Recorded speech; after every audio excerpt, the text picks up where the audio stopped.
오늘 말씀은 칠병이어 기적이라고 불리는 말씀입니다. 빵 7개와 이 물고기 2마리로 4,000명을 먹이신 사건입니다.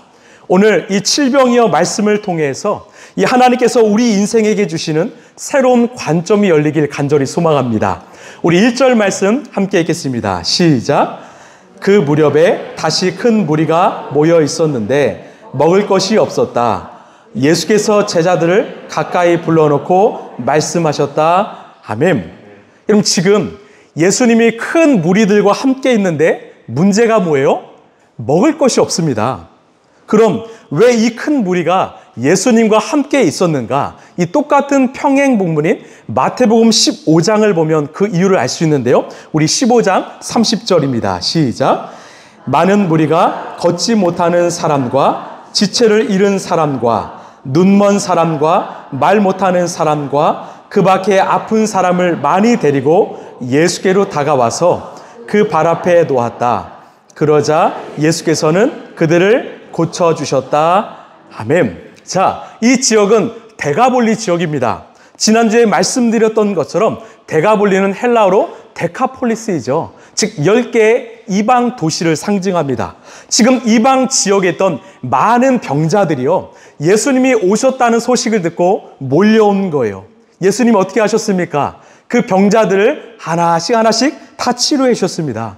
얼마나 오랜 시간이 지났는가? 이 3절을 보니까 3일의 시간이 지났다라고 합니다. 그러니 이 먹을 것이 다 떨어진 것입니다. 자, 우리 1절을 다시 보시면 그 무렵에 다시 큰 무리가 모여 있었는데 먹을 것이 없었다.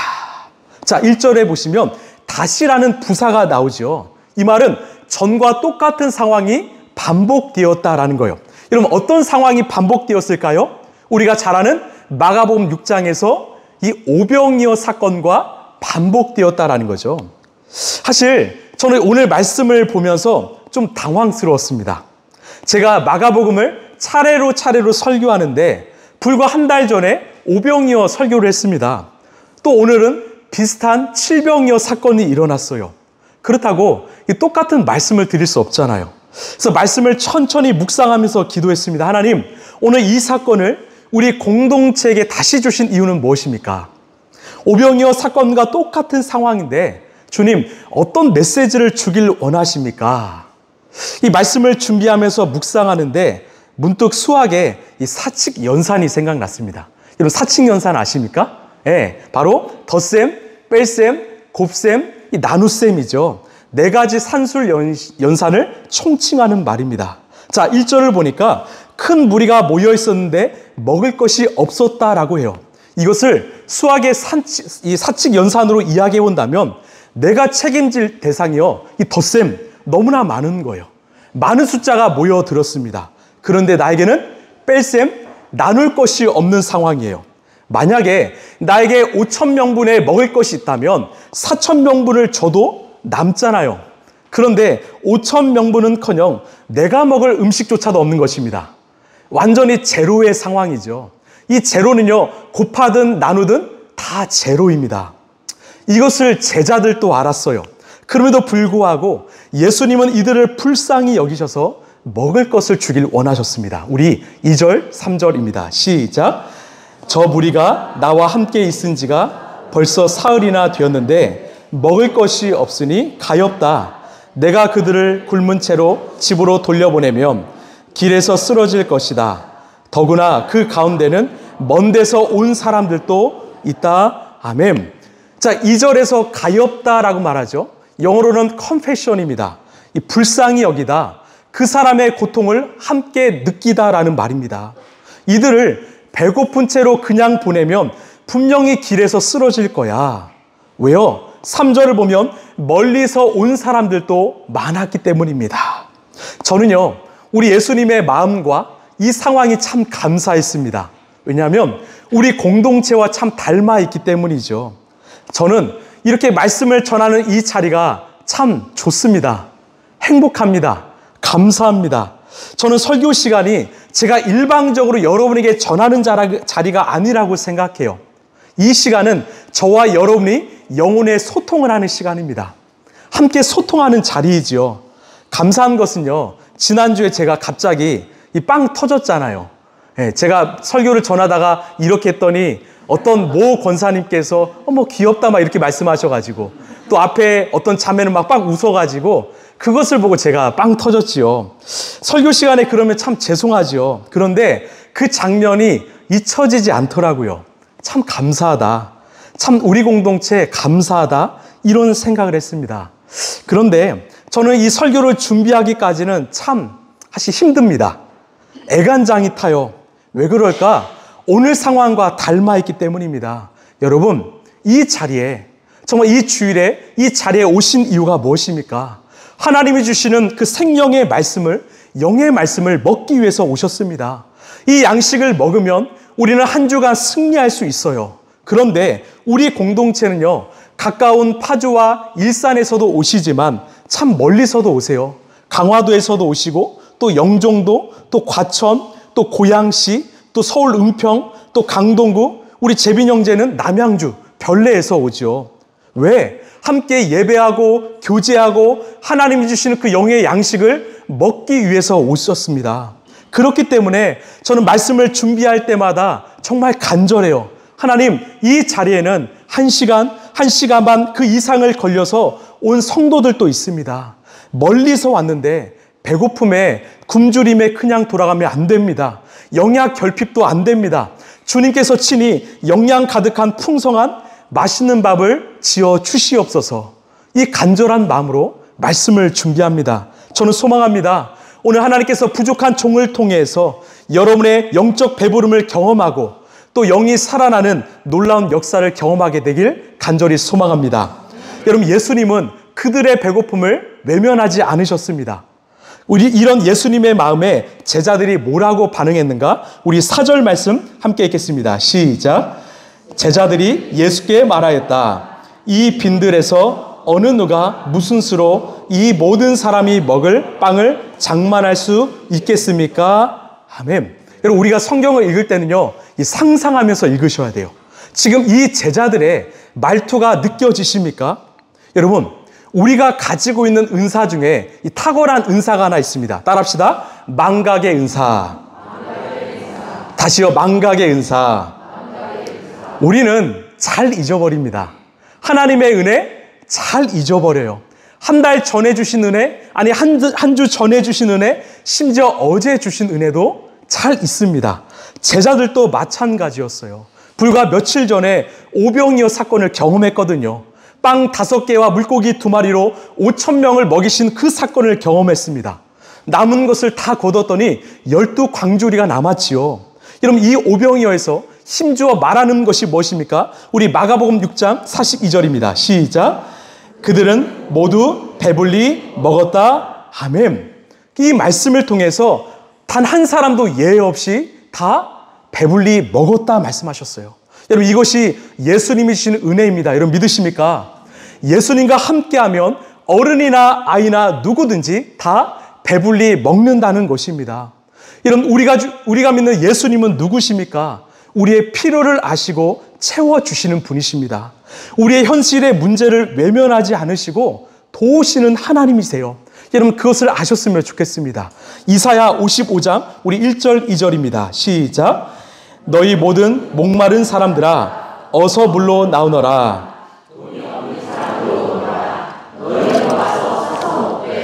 돈도 내지 말고 값도 지불하지 말고 포도주와 젖을 사거라. 어찌하여 너희는 양식을 얻지도 못하면서 돈을 지불하며 배부르게 하여 주지도 못하는데 그것 때문에 수고하느냐. 들어라. 내가 하는 말을 들어라. 그리하면 너희가 좋은 것을 먹으며 기름진 것으로 즐거울 것이다. 아멘. 이게 예수님의 마음이라는 거죠. 여기에서 물, 돈, 포도주, 젖 무엇을 상징합니까? 우리가 일상을 살아가는데 필요한 것들을 상징합니다. 다시 말해서 하나님은 우리 일상에 필요한 것들을 다 채워주시는 하나님이라는 것입니다. 때로는 오래 신앙생활을 하고요. 또 교회 안에서 믿음이 좋다는 분들이 이런 말을 합니다. 집사님, 돈 없다고 기도하지 마세요. 먹을 것 없다고 기도하지 마세요. 그냥 하나님 나라를 위해서 기도하세요. 그러면 알아서 다 채워주세요. 왜? 마태복음 6장 33절에서 먼저 너희는 그의 나라와 그의 의를 구하라. 그리하면 이 모든 것을 다 채워주신다. 아니요. 여기서 핵심은 먼저입니다. 먼저는요, 하나님의 나라와 의를 구하셔야 합니다. 그 다음에 우리의 부족함, 우리 연약함도 구할 수 있다라는 거예요. 이게 바로 하나님 자녀의 특권인 줄로 믿습니다. 여러분, 우리는 부족함을 솔직히 고백하길 원합니다. 예수님, 사실 제가 오늘 먹을 것이 없습니다. 예수님, 우리 가정에 지금 물질이 부족합니다. 제 몸이 아픕니다. 제 자녀가 아픕니다. 주님, 도와주시옵소서. 왜 이런 기도를 해야 될까요? 우리가 믿는 예수님은 우리의 연약함을 아시고 우리의 부족함을 아시고 채워주길 원하시는 분이시기 때문입니다. 여러분, 우리가 먹고 마시는 것은요, 결코 신앙생활과 별개의 문제가 아닙니다. 하나님과 긴밀히 연결되어 있습니다. 우리 예배당 안에서뿐만 아니라 우리가 일상에서 먹고 마시고 교제하고 잠자는 모든 행위가 바로 우리의 신앙생활입니다. 여러분 믿으십니까? 그래서 신앙생활은 곧 생활신앙이에요. 신앙생활은 곧 생활의 신앙입니다. 여러분, 우리가 밥을 먹을 때 어떻게 해야 합니까? 우리는 그 식탁에 앉아서 하나님의 현존, 하나님의 임재를 경험해야 합니다. 오늘 점심도 마찬가지고요. 내일부터 시작하는 이런 아침, 점심, 저녁도 마찬가지입니다. 그 밥이요, 식탁에 오르기까지 얼마나 많은 과정을 거치는지 아십니까? 우리는 무심코 그냥 쉽게 밥을 먹지만 이 쌀이 논에 심겨지고 또 빗물을 먹고 햇빛을 받아서 자라나서 농부의 수고한 신으로 거두어지고 거둔 벼는요, 탈곡을 통해서 알맹이가 되고요. 또 껍질이 벗겨지는 도정을 통해서 흰 쌀이 나옵니다. 유통 과정을 통해서 식탁까지 오는 것이죠. 여러분, 쌀만일까요?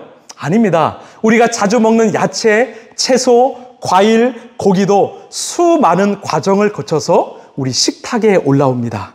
무슨 말이에요? 우리의 밥과 음식이 식탁에 오르기까지 그 모든 과정 안에는 우리 하나님의 섬세하고 놀라운 손길이 있다라는 거예요. 여러분 믿으십니까? 여러분, 그래서 우리는 주기도문을 통해서 뭐라고 고백합니까? 오늘 우리에게 일용할 양식을 주시고. 무슨 말일까요? 일용한 양식은 우리 힘으로 얻을 수 있는 것이 아니라는 거예요. 우리가 돈을 주고 산 거 표면적은 그렇지요. 그러나 본질적으로는 하나님이 주셨다라는 것입니다. 이것을 인정하고 기도하라는 거예요. 이러한 양식조차도 하나님이 주셨다. 그래서 우리는 우리에게 이러한 양식을 주시고 이 기도를 통해서 두 가지의 의미를 알 수 있습니다. 먼저는 하나님께 우리의 필요를 구해라. 두 번째는 우리의 필요를 채워주시는 유일한 분이 있다면 우리 하나님이다. 그것을 믿어라. 하나님께 구하고 그것을 채워주시는 유일한 분은 우리 하나님이시다. 이것을 믿어라. 양식을 통해서 우리 하나님을 보라는 거예요. 우리의 먹고 마심을 통해서 하나님의 일하심을 보라는 것입니다. 우리는 일상을 위해 기도하지만요, 우리의 의식주를 위해 기도하지만 거기서 멈추지 마시고 그것을 우리에게 능히 주시고 허락하시는 하나님을 보라는 것입니다. 그래서 이 종교개혁자 짱깔뱅이 이런 말을 했어요. 잘 들어보십시오. 그리스도께서 우리 지상생활의 의식주 문제를 먼저 들고 나오시는 것은 우리로 하여금 이런 기초적인 것부터 저 높은 곳으로 이끌어 가시려는 뜻에서이다. 우리 의식주를 통해서 주님을 보라는 거죠. 우리가 필요를 구하는 그 기도를 통해서 그 필요를 공급하시는, 채워주시는 하나님 한 분을 믿으라는 것입니다. 여러분 아멘이십니까? 그래서 우리는 식사를 할 때마다 이렇게 기도해야 합니다. 하나님, 우리가 매일 먹고 마시는 양식을 통해서 그 양식을 공급하시는 하나님을 보게 하여 주옵소서. 양식을 주시는 하나님께 감사하게 하여 주옵소서. 제자들은요, 이 오병이어 사건을 통해서 큰 은혜를 누렸음에도 불구하고 다 잊어버린 것입니다. 우리의 일상에 관심이 많으시는 하나님을 잊어버렸고요, 우리의 필요를 채워주시는 그 하나님의 마음을 잃어버렸습니다. 그래서 6절을 보면 우리 가운데 어느 누가, 심지어 예수님까지도 모든 사람에게 먹을 빵을 장만할 수 있습니까? 이렇게 질문했습니다. 자, 우리 5절 말씀 함께 읽겠습니다. 시작. 예수께서 그들에게 물으셨다. 너희에게 빵이 몇 개나 있느냐? 그들이 대답하였다. 7개가 있습니다. 아멘. 여러분, 왜 예수님이 제자들에게 너희들에게 빵이 몇 개 있느냐 물으셨을까요? 우리 주님 아셨기 때문이죠. 그런데 이들은 그것조차 꺼낼 생각을 하고 있지 않았다라는 것입니다. 여러분, 오병이어 기적이 어떻게 일어났습니까? 그 소년의 작은 도시락에서 시작되었잖아요. 그런데 이들은 자기 것조차 드릴 마음이 없었다라는 것입니다. 우리 인생에는 이 3가지 유형이 있습니다. 첫 번째는요, 사람들의 필요, 이 니즈가 보이지 않는 사람들이에요. 내가 무엇을 해야 될지 모르는 사람들입니다. 그 필요가 안 보입니다. 두 번째는요, 필요는 보여요. 그런데 내가 굳이 안 나서는 사람입니다. 알지만 안 합니다. 세 번째는요, 필요를 보고 직접 나서서 돕는 사람이에요. 예를 들어서 집에서 아내가 남편과 아내에게 뭐라고 합니까? 백날 청소하라고 하잖아요. 방 좀 치워라, 정리하라. 여러분 아시죠? 여러분 하십니까? 그렇죠? 예. 근데 왜 안 할까요? 왜 그렇게 안 할까요? 그분들에게는 안 보이기 때문에 그래요. 백날 말해도 그게 안 보이는 거예요. 여러분 저는 어땠을까요? 잘했을까요? 왜 잘했다고 말씀 안 하시죠? 제 특기가요, 주방에서 컵이나 그릇을 꺼낼 때 서랍 문을 열고 안 닫는 특기가 제게 있어요. 그러니까 제가 주방만 갔다 오면 막 온 서랍들이 다 열려 있는 거예요. 저는 정말 몰랐습니다. 안 보였습니다. 그리고 훗날 막 고개를 이렇게 하시는데 훗날 아내가 시간이 지나고 닫아 주었더라고요. 하루는 제가 방에 있는데 아내가 여보 잠깐 나와 볼래요? 이러는 거예요. 심장이 멎지요. 그러면 일부러 안 들리는 척을 합니다. 들려도 안 들렸다. 근데 다시 또 말하는 거예요. 여보 들리는 거 알아요? 나오세요. 나가보니까 보이더라고요. 다 열려 있어요. 다 열려 있어요. 그럼 제가 말하죠. 여보 제가 오픈 마인드여서 그래요. 네, 몰랐어요. 지금 어땠을까요? 지금은 잘 닫습니다. 일부러 생색내고 닫아요. 여보 잘 닫았죠? 가끔씩 실수도 하긴 하지만 그렇습니다. 왜 그럴까요? 보였기 때문입니다. 머리로 인지했기 때문이죠. 그런데 문제는요, 두 번째 케이스입니다. 보여도 안 하는 사람들이에요. 알려줘도 안 해요. 지금 12제자가 딱 지금 그런 케이스입니다. 예수님께서 오병이어를 통해서 야 이렇게 좀 해라 말씀하시고 보여주셨는데도 안 하는 거죠. 여러분 세 번째 케이스는 누구입니까? 바로 우리 예수님이시죠. 필요가 보이면 즉시 달려가서 도우시는 분.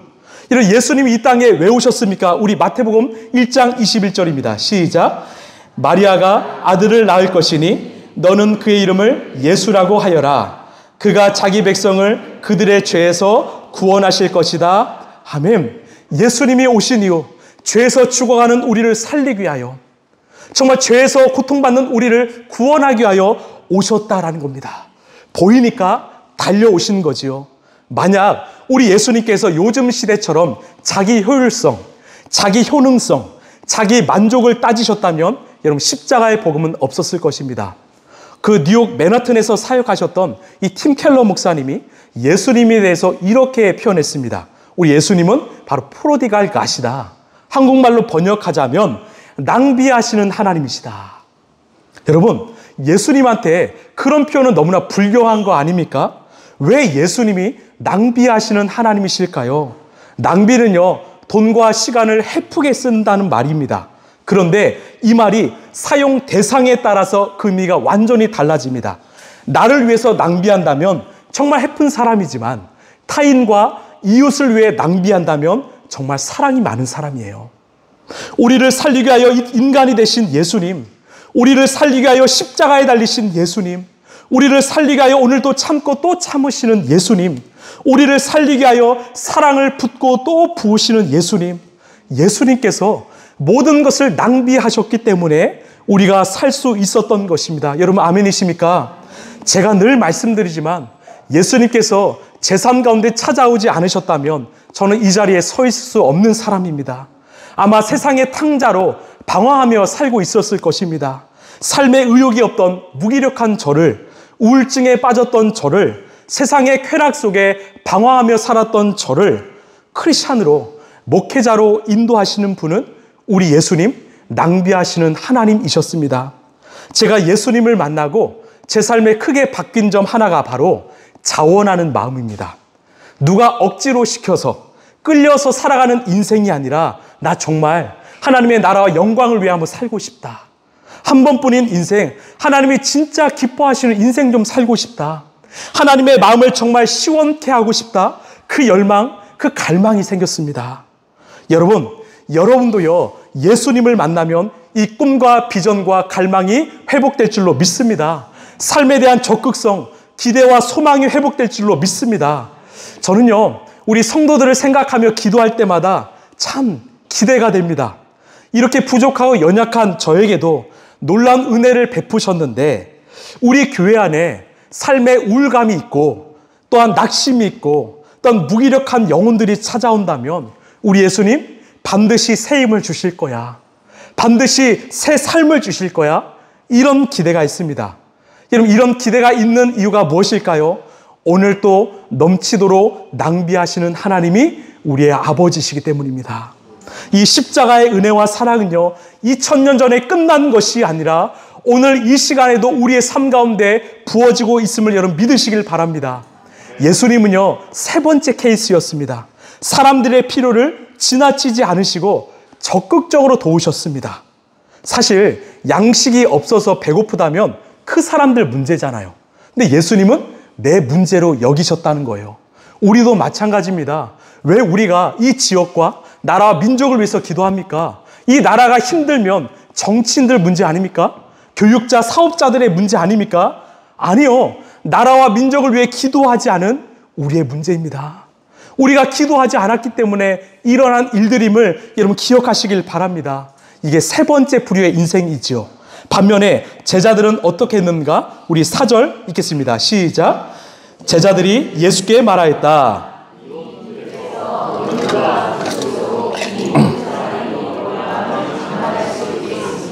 아멘. 예수님께 말한 거, 예수님 여기 빈들이에요. 무슨 수로 우리가 그 빵을 구할 수 있습니까? 여러분, 이 말이 정답입니까? 아니면 정답입니까? 정답이죠. 맞는 말이에요. 그러나 예수님의 관점과 제자들의 관점은 정반대였습니다. 왜 그럴까요? 이 관점이 다른 거예요. 지금 이 상황에서 사람을 보는가, 즉 영혼을 보고 있는가, 아니면 일이 보이는가. 사람이 보이는가, 아니면 일이 보이는가, 이 차이입니다. 예수님께는 사람, 영혼이 보였고요. 사람들에게는 일이 보였던 것입니다. 이게 중요합니다. 우리가 다음 주면 어떤 명절이죠? 추석이죠. 주일에 어디 안 가시는 분이 계신다면 다 오셔서 함께 우리 윷놀이 했으면 좋겠어요. 되게 재밌어요. 제가 어렸을 때 추석이 되면 그 할머니 집에 놀러 갔습니다. 연세가 많으시고요. 이 몸이 불편하신 할머니께서 음식을 한가득 준비하셨어요. 막 전도 굽고요. 송편도 빚고요. 맛있는 고깃국도 끓이셨습니다. 양은 또 얼마나 많은지요. 정말 배불리게 먹었습니다. 여러분, 왜 할머니가 그렇게 힘들게 음식을 준비하셨을까요? 만약에 할머니에게 그것이 일로 보였다면 절대로 하지 않으셨을 것입니다. 할머니에게 뭐가 보였을까요? 사랑하는 내 아들과 딸이요. 손주들이 보였기 때문에 그 일을 감당했던 것입니다. 그렇습니다. 우리의 가정 안에서요. 우리의 일터와 교회에서 모든 것이 일로 보이는 사람은 불행할 것입니다. 그런데 소중한 사람들이 보이고요. 정말 힘들어하는 영혼이 보인다면 그 일은 행복할 줄로 믿습니다. 우리 라이프처치는요, 매주마다 이 인테리어 사무실을 빌려서 예배를 하죠. 이 자리에 누군가는 찬양팀으로 헌신하고요. 또 누군가는 점심을 준비하는 일로, 또 누군가는 커피를 내리는 일로, 또 누군가는 새로 오신 분들에게 맛있는 케이크를 구워드리는 일로, 또 목자로 청소와 정리로 곳곳을 섬기시는 성도들이 있습니다. 만약 이런 섬김이 일로만 보인다면 그 일은 얼마 가지 못할 것입니다. 그러나 감사하게도 기쁨으로 감당하세요.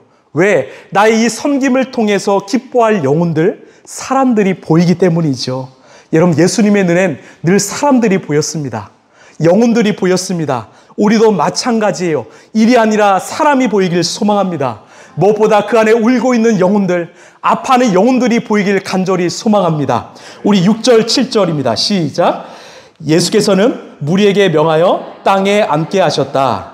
그리고 빵 7개를 들어서 감사 기도를 들으신 뒤에 떼어서 제자들에게 주시고 사람들에게 나누어 주게 하시니 제자들이 무리에게 나누어 주었다.